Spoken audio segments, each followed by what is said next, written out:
ਹਾਲਾਤਾਂ ਦੇ ਕਾਰਨ ਭਾਰਤੀਆਂ ਦੇ ਵਿੱਚ ਦਹਿਸ਼ਤ ਦਾ ਮਾਹੌਲ ਹੈ ਤੇ ਜਾਂ ਅੰਕੜਿਆਂ ਦੇ ਮੁਤਾਬਕ ਲਗਭਗ 20,000 ਤੋਂ ਵੱਧ ਭਾਰਤੀ ਯੂਕਰੇਨ ਦੇ ਵਿੱਚ ਫਸੇ ਹੋਏ ਨੇ ਤੇ ਕੁਝ ਭਾਰਤ ਵਾਪਸ ਵੀ ਪਰਤ ਆਏ ਨੇ, ਜਿਨ੍ਹਾਂ ਚੋਂ ਜ਼ਿਆਦਾਤਰ ਵਿਦਿਆਰਥੀ ਨੇ ਜੋ ਵਾਪਸ ਪਰਤੇ ਨੇ। ਇਹੋ ਜਿਹਾ ਹੀ ਇੱਕ ਲੁਧਿਆਣੇ ਦਾ ਵਿਦਿਆਰਥੀ ਹੈ ਜੋ ਇਹ ਫੀਮੇਲ ਵਿਦਿਆਰਥੀ ਹੈ, ਵਾਪਸ ਪਰਤੀ ਹੈ।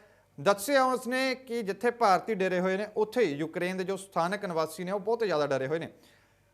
ਉਹਨਾਂ ਦੱਸਣਾ ਹੈ ਕਿ ਕੁਝ ਦਿਨਾਂ ਦੇ ਵਿੱਚ ਵੱਡੀ ਗਿਣਤੀ 'ਚ ਪਾਣੀ ਅਤੇ ਰਾਸ਼ਨ ਦੀ ਕਮੀ ਵੀ ਹੋਣ ਵਾਲੀ ਹੈ ਤੇ ਰਾਸ਼ਨ ਦੀ ਕਮੀ ਹੋਣ ਵਾਲੀ ਹੈ ਤੇ ਨਾਲ ਲੱਗਦੀ ਇੰਟਰਨੈਟ ਸੇਵਾਵਾਂ ਵੀ ਬੰਦ ਹੋਣ ਜਾ ਰਹੀਆਂ ਨੇ ਅਤੇ ਸਰਹੱਦ ਤੋਂ ਵੀ ਲਗਾਤਾਰ ਬੰਬਾਂ ਦੀ ਆਵਾਜ਼ ਆ ਰਹੀ ਹੈ। ਤਾਂ ਜਦੋਂ ਇਹ ਵਿਦਿਆਰਥਣ ਵਾਪਸ ਪਰਤਦੀ ਹੈ ਲੁਧਿਆਣਾ ਤਾਂ ਉਸਦੇ ਪਰਿਵਾਰਕ ਮੈਂਬਰਾਂ ਦੇ ਵਿੱਚ ਖੁਸ਼ੀ ਦੀ ਲਹਿਰ ਵੀ ਹੁੰਦੀ ਹੈ, ਚਿੰਤਾ ਉਹਨਾਂ ਦੀ ਦੂਰ ਹੁੰਦੀ ਹੈ। ਸੋ ਇਸੇ ਵਿੱਚ इंडिया न्यूज़ पंजाब के पत्रकार ने अभिषेक बहल लुधियाना तो पहुँचते हैं इस लड़की के घर, खास गलबात करते हैं उसके नाल। उस लड़की ने हालातों तो जाणू भी करवाया कि इस समय की स्थिति है यूक्रेन की, कि कुछ उस विद्यार्थण का कहना है। एक झात उधर भी मार लेने। रूस ਅਤੇ ਯੂਕਰੇਨ ਦੇ ਵਿੱਚ ਜਿਹੜੇ ਇਸ ਸਮੇਂ ਮਹਾਸੰਗਰਾਮ ਛਿੜਿਆ ਹੋਇਆ ਤੁਸੀਂ ਦੇਖ ਸਕਦੇ ਹੋ। ਮਹਾਯੁੱਧ ਜਿਹੜਾ ਚੱਲਦਾ ਪਿਆ ਇਸ ਸਮੇਂ ਤੇ, ਜਿਹਦੇ ਨਾਲ ਪੂਰਾ ਦੇਸ਼ ਜਿਹੜਾ ਹਿੱਲ ਚੁੱਕਾ ਹੈ। ਔਰ ਅਗਰ ਗੱਲ ਕਰਦੇ ਹਾਂ ਜਿਹੜੇ ਕਿ ਇੱਥੋਂ ਦੇ ਭਾਰਤੀ ਮਾਂ-ਬਾਪ ਨੇ ਜਿਨ੍ਹਾਂ ਦੇ ਸਟੂਡੈਂਟ ਉੱਥੇ ਪੜ੍ਹਨ ਗਏ ਹੋਏ ਨੇ, ਉਹ ਵੀ ਇਸ ਸਮੇਂ ਕਾਫੀ ਦਹਿਸ਼ਤ ਦੇ ਵਿੱਚ ਨੇ। ਔਰ ਇਸ ਸਮੇਂ ਤੁਸੀਂ ਦੇਖ ਸਕਦੇ ਹੋ ਇੱਕ ਹੋਰ ਛਾਤਰਾ ਜਿਹੜੀ ਹੈ ਲਾਵਿਸ਼ ਜਿੰਦਲ ਵੀ ਸਾਡੇ ਨਾਲ ਮੌਜੂਦ ਹੈਗੀ ਹੈ ਔਰ ਇੰਡੀਆ ਨਿਊਜ਼ ਦੇ ਨਾਲ ਖਾਸ ਗੱਲਬਾਤ ਕਰੇਗੀ ਇਸ ਸਮੇਂ ਸਾਡੇ ਨਾਲ। ਲਾਵਿਸ਼, ਉੱਥੋਂ ਦੇ ਹਾਲਾਤ ਤੁਹਾਡੇ ਨਾਲ ਜਾਣਨਾ ਚਾਹਾਂਗੇ, ਕਿਹੜੀ स्टडी करते हो और उत्थे किस तरह तुसी पहुंचे ते की कहना चाहोगे? अभी मैं वहाँ पर KNMU यूनिवर्सिटी में पढ़ रही हूँ और मैं MBBS कर रही हूँ। जब तक मैं वहाँ थी तब तक तो वहाँ कोई सिचुएशन नहीं थी वॉर की, पर मेरे पेरेंट्स कह रहे थे कि आप आ जाओ और हमें कोई सिचुएशन लग नहीं रही थी तो हम मना कर रहे थे। बट जिस दिन हमारी फ्लाइट लैंड हुई उसके अगले दिन ही वहाँ बहुत सिचुएशन ख़राब हो गई और काफ़ी पैनिक वाली सिचुएशन हो गई। तो अभी मेरे फ्रेंड्स वगैरह वहाँ पर हैं, वो सभी हॉस्टल में रह रहे हैं, फ्लैट्स में रह रहे हैं। तो उन्हें साथ के साथ अपडेट किया जा रहा है कब उन्हें बंकर्स में शिफ्ट होना है, और जो फ्लैट में रह रहे हैं वो मेट्रो स्टेशंस में अपने रेस्क्यू के लिए जा रहे हैं। ਲਾਵਿਸ਼, ਇੱਕ ਗੱਲ ਹੋਰ ਪੁੱਛਣਾ ਚਾਹਾਂਗੇ, ਜਿਸ ਤਰ੍ਹਾਂ ਕਿ ਦੱਸਿਆ ਜਾ ਰਿਹਾ ਉੱਥੇ ਦੀ ਕੀਵ ਜਿਹੜੀ ਰਾਜਧਾਨੀ ਹੈਗੀ ਹੈ ਉੱਥੇ ਵੀ ਹੁਣ ਟੈਂਕ ਘੁਸ ਚੁੱਕੇ ਨੇ ਤੇ ਉੱਥੋਂ ਦੀ ਹਾਲਾਤ ਜਿਹੜੇ ਨੇ ਕਾਫੀ ਜਿਹੜੇ ਹੈਗੇ ਨੇ ਚਿੰਤਾਜਨਕ ਬਣ ਚੁੱਕੇ ਨੇ ਔਰ ਲੋਕ ਡਰੇ ਸਹਿਮੇ ਹੋਏ ਨੇ। ਉਹਦੇ ਬਾਰੇ ਤੁਸੀਂ ਕੀ ਕਹਿਣਾ ਚਾਹੋਗੇ? ਤੁਸੀਂ ਕਿਸ ਤਰ੍ਹਾਂ ਦਾ ਮਾਹੌਲ ਦੇਖ ਕੇ ਆਏ? हाँ, जिस दिन मैं आई हूँ उस दिन तो ऐसा कुछ नहीं था, बट 24 को मेरे फ्रेंड्स की फ़्लाइट थी तो वो एयरपोर्ट के अंदर गए तो एकदम से वहाँ अटैक हो गया तो उन्हें सबको बाहर निकाल दिया एयरपोर्ट के। तो उनका फ़ोन आया कि हम ऐसे सड़क पे घूम रहे हैं। फिर उनको कुछ बसेस उठाने आई, बसेस उन्हें लेके बोगोमलेट्स यूनिवर्सिटी और कीव यूनिवर्सिटी के हॉस्टल्स में ले गई। तो उन्हें वहाँ सेफ़ रख रहे हैं जो हमारे एजेंट्स वगैरह जिनके थ्रू हम गए हैं। बट वहाँ सिचुएशन काफ़ी पैनिक है, पेरेंट्स वगैरह काफ़ी पैनिक कर रहे हैं, इसलिए इंडियन एम्बेसी को जल्दी उनको रेस्क्यू के लिए करना चाहिए। मतलब डर सहम का पूरी तरह माहौल वहाँ पर बन चुका है और कहीं ना कहीं अगर बात करते हैं वहाँ पर किस किस तरह की जो समस्या हैं वहाँ पर आ चुकी हैं। जिस तरह बताया जा रहा है कि पानी की समस्या आ चुकी है, बिजली बंद होगी तो इस समय नेट की भी सुविधा जो है वो ठप हो जाएगी वहाँ पर। तो किस तरह माँ बाप संपर्क कर पाएंगे फिर? अभी तो नेटवर्क का ये है कि अभी नेटवर्क चल रहा है बट बंकर्स वगैरह में कोई सिग्नल नहीं आ रहा, 2G सिग्नल आ रहा है। तो बच्चे बहुत मुश्किल से अपने पेरेंट्स से कांटेक्ट कर पा रहे हैं। और पानी वगैरह का ये है कि वहाँ हमें पानी पे करके लेना पड़ता है, तो वहाँ जो टैंकर्स हैं पानी के वो रिफ़िल होने पड़ते हैं। तो अभी कोई रिफ़िल के लिए है नहीं क्योंकि वहाँ वॉर की कंडीशंस है, तो पानी वगैरह की वहाँ दिक्कत आ रही है। मतलब अगर इसी तरह की कंडीशन वहाँ पे रही तो कहीं ना कहीं वहाँ पर हाहाकार मच जाएगा। तो उसके बारे में क्या कहना चाहेंगे? जो आपके फ्रेंड्स वहाँ पे फंसे हुए हैं तो उन्होंने कुछ बताया आपको? हाँ जी, अभी जो हॉस्टल में है उनकी तो वो तो अभी बिल्कुल सेफ़ हैं क्योंकि जो एजेंट्स वगैरह हैं या और हैं वो उनकी पूरी केयर कर रहे हैं। हमारे पास में मेस है तो उन्हें ग्रुप्स में मेस लेके जा रहे हैं खाने के लिए सुबह और शाम को, और वहाँ सब कुछ उन्हें प्रोवाइड कर रहे हैं। मेरे पास थोड़ी सी वीडियोस भी हैं मेस की, तो उनके लिए तो सेफ़ है। जो फ्लैट्स में बच्चे हैं वो अपना खुद अरेंजमेंट कर रहे हैं, और कुछ जैसे संस्थाओं वगैरह का वो आया कि हम आपको फूड प्रोवाइड कर देंगे जो बच्चे मेट्रो स्टेशन पे स्टक हैं। तो अगर इसी तरह के माहौल रहा तो पढ़ाई में कितनी दिक्कत आ सकती है, स्टडी में कितनी प्रॉब्लम आएगी? क्योंकि जिस तरह आप बता रहे हैं कि आप MBBS की जो स्टडी कर रहे हैं तो उसके दौरान क्या आपको आपके फ्यूचर को भी कुछ ना कुछ? हाँ, अभी सभी बच्चे इसी को लेके भी पैनिक हैं जो इधर इंडिया आ चुके हैं कि आगे हमारी स्टडी का क्या होगा। जैसे मेरे कुछ फ्रेंड्स हैं वो 6th ईयर में हैं, उनकी 6th ईयर में पहुँच के भी अब उन्हें रिस्क है कि हमारी डिग्री हमें मिलेगी या नहीं। तो आप कौन से सेमेस्टर में? मैं 2nd ईयर 2nd सेम में हूँ। तो लग रहा है कि किस जगह पे आप वहाँ पे रह रहे थे तो वहाँ क्या माहौल था, वहाँ का थोड़ा सा बताने की कोशिश करें कि जो आपको अभी तक पता चल रहा है। अभी जहाँ पर मैं थी, जब तक मैं आई थी तब तो बिल्कुल नॉर्मल था, बट अब वहाँ सिचुएशन बहुत पैनिक वाली है, बच्चे बहुत पैनिक कर रहे हैं। बट हर कोई वापस आना चाह रहा है। हर कोई वापस आना चाह रहा है। एक रीज़न ये भी है वापस आने का कि जब वो वापस आना चाहते थे, इंडियन फ़्लाइट्स वगैरह काफ़ी महंगी थी, तो कुछ बच्चे वहाँ इसके कारण भी रह गए कि फ़्लाइट्स काफ़ी महंगी हैं, कि थोड़ी लेट की कराएंगे तो थोड़ी सस्ती हो जाएंगी, तब आ जाएंगे हम। बिल्कुल, जिस तरह आपने बताया कि फ़्लाइट महंगी है और कहीं ना कहीं आप भी जो अपनी जो फ़्लाइट लेके वापस आए हैं, तो कितना महंगा आपने, कितना खर्च जो है वो आपने इसके ऊपर उठाया? हमारी 60,900 की फ़्लाइट हुई है एट अ स्पॉट। अब कितनी हो गई है?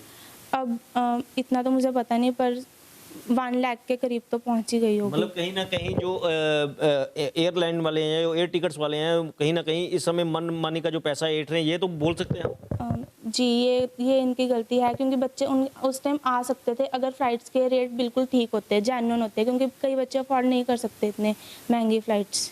तो थोड़ा सा और बताएं बेटा कि किस तरह अब जब ये युद्ध शुरू हुआ तो आपको लग रहा था कि उस जब पहले बता दिया जाता तो शायद बच्चे पहले वापस आ सकते थे? जी, जैसे इंडियन एम्बेसी ने हमें कह तो दिया था कि आप आ जाओ, बट इंडियन एम्बेसी अगर थोड़ा और प्रेशर करती कि आना ही आना है, और मतलब कुछ रेट वगैरह डिक्रीज़ कर देती, तो शायद बच्चे और आ जाते तो वापस। अब आप किस तरह का महसूस कर रहे हैं? किस तरह अब आप अपने परिवार के साथ हैं, अपने घर वालों के साथ मिल चुके हैं, तो किस तरह का महसूस कर रहे हैं? अभी मुझे तो अच्छा हो रहा है कि मैं अपने पेरेंट्स के साथ हूँ, बट फ्रेंड्स के लिए काफ़ी पैनिक और वरीड हैं।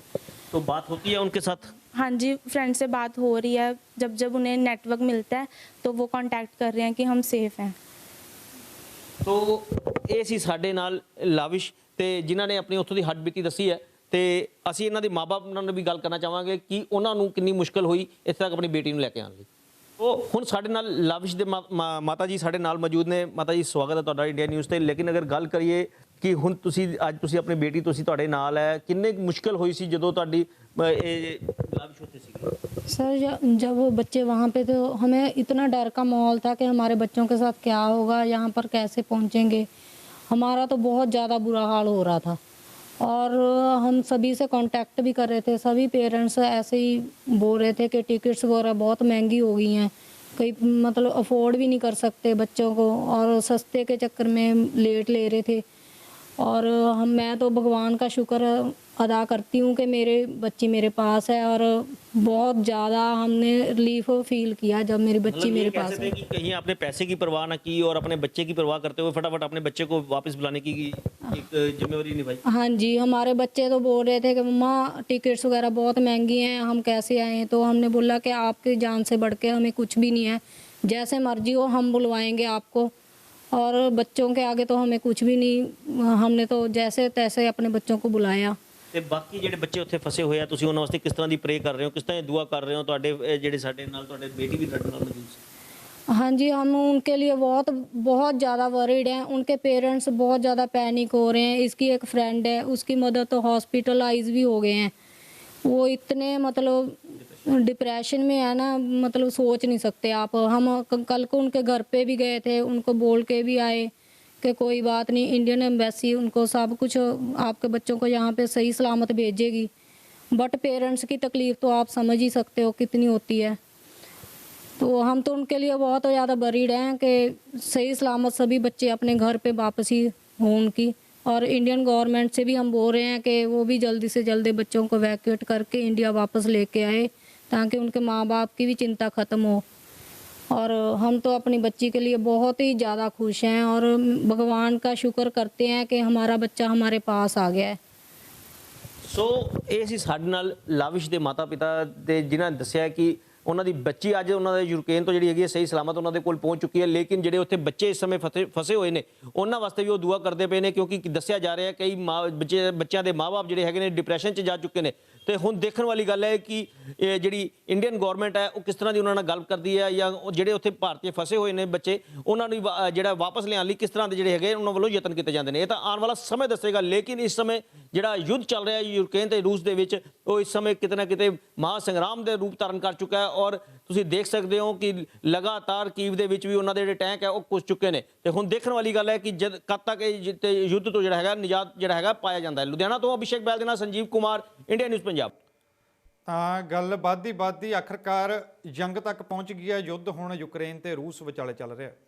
ਹਾਲਾਂਕਿ ਅਮਰੀਕਾ ਨੇ ਵੀ ਕਹਿ ਦਿੱਤਾ ਹੈ, ਰੂਸ ਤੇ ਕਈ ਪਾਬੰਦੀਆਂ ਵੀ ਲਗਾ ਦਿੱਤੀਆਂ ਨੇ। ਸੋ ਲਗਾਤਾਰ ਹੱਥ ਦੂਜੇ ਮੁਲਕਾਂ ਦੇ ਵੱਲੋਂ ਵੀ ਵਧਾਇਆ ਜਾ ਰਿਹਾ ਯੂਕਰੇਨ ਦੀ ਮਦਦ ਦੇ ਲਈ। ਪਰ ਇਸ ਵਿੱਚ ਜੋ ਭਾਰਤੀ ਫਸੇ ਹੋਏ ਨੇ ਯੂਕਰੇਨ ਦੇ ਵਿੱਚ, ਜਿਨ੍ਹਾਂ ਦੇ ਵਿੱਚੋਂ ਵਧੇਰੇ ਵਿਦਿਆਰਥੀ ਨੇ, ਉਹਨਾਂ ਨੂੰ ਲਗਾਤਾਰ ਭਾਰਤ ਲਿਆਉਣ ਦੀਆਂ ਕੋਸ਼ਿਸ਼ਾਂ ਕੀਤੀਆਂ ਜਾ ਰਹੀਆਂ ਨੇ। ਕੁਝ ਆ ਚੁੱਕੇ ਨੇ ਤੇ ਹਲੇ ਵਧੇਰੇ ਫਸੇ ਹੋਏ ਨੇ ਯੂਕਰੇਨ ਦੇ ਵਿੱਚ, ਜਿਨ੍ਹਾਂ ਦੀ ਹਾਲਤ ਇਸ ਸਮੇਂ ਤਰਸਯੋਗ ਆ। ਸੋ ਆਸ ਕਰਦੇ ਹਾਂ, ਕਾਮਨਾ ਕਰਦੇ ਹਾਂ ਕਿ ਜਲਦ ਇਹ ਹਾਲਾਤ ਫਿਰ ਤੋਂ ਸਥਿਰ ਹੋ ਜਾਣ ਤੇ ਲੋਕ ਸੁਰੱਖਿਅਤ ਰਹਿਣ, ਠੀਕ ਰਹਿਣ, ਕਿਉਂਕਿ ਯੂਕਰੇਨ ਦੇ ਵੀ ਵਧੇਰੇ ਇਹ ਜਿਹੇ ਨਾਗਰਿਕ ਨੇ ਜੋ ਹੋਰ ਮੁਲਕਾਂ ਦੇ ਵਿੱਚ ਜਾ ਚੁੱਕੇ ਨੇ ਆਪਣੀ ਰਾਖੀ ਦੇ ਲਈ। ਤੇ ਨਾਲ ਲੱਗਦੀ ਸਰਕਾਰਾਂ ਦੇ ਵੱਲੋਂ ਵੀ ਮਦਦ ਦੇ ਹੱਥ ਲਗਾਤਾਰ ਵਧਾਏ ਜਾ ਰਹੇ ਨੇ। ਸੋ ਆਸ ਹੈ ਕਿ ਜਲਦ ਹਾਲਾਤ ਫਿਰ ਤੋਂ ਠੀਕ ਹੋ ਜਾਣਗੇ ਤੇ ਇਸੇ ਤਰ੍ਹਾਂ ਅਪਡੇਟਸ ਤੁਹਾਡੇ ਤੱਕ ਪਹੁੰਚਦੀਆਂ ਰਹਿਣਗੀਆਂ। ਤੇ ਫਿਲਹਾਲ ਇਸ ਬੁਲੇਟਿਨ ਦੇ ਵਿੱਚ ਇਹ ਨਹੀਂ, ਫਿਰ ਹਾਜ਼ਰ ਹੋਵਾਂਗੇ ਹੋਰ ਖਬਰਾਂ ਦੇ ਨਾਲ। ਤਾਜ਼ਾ ਤਰੀਨ ਅਪਡੇਟਸ ਤੁਹਾਡੇ ਤੱਕ ਪਹੁੰਚਦੀਆਂ ਰਹਿਣਗੀਆਂ ਤੇ ਤੁਸੀਂ ਲਗਾਤਾਰ ਬਣੇ ਰਹੋ ਇੰਡੀਆ ਨਿਊਜ਼ ਪੰਜਾਬ ਦੇ ਨਾਲ, ਕਿਉਂਕਿ ਖਬਰਾਂ ਦਾ ਸਿਲਸਿਲਾ ਜਾਰੀ ਰਹੇਗਾ। ਤੇ ਮੈਨੂੰ ਦਿਓ ਇਜਾਜ਼ਤ, ਧੰਨਵਾਦ, ਸਤਿ ਸ਼੍ਰੀ ਅਕਾਲ।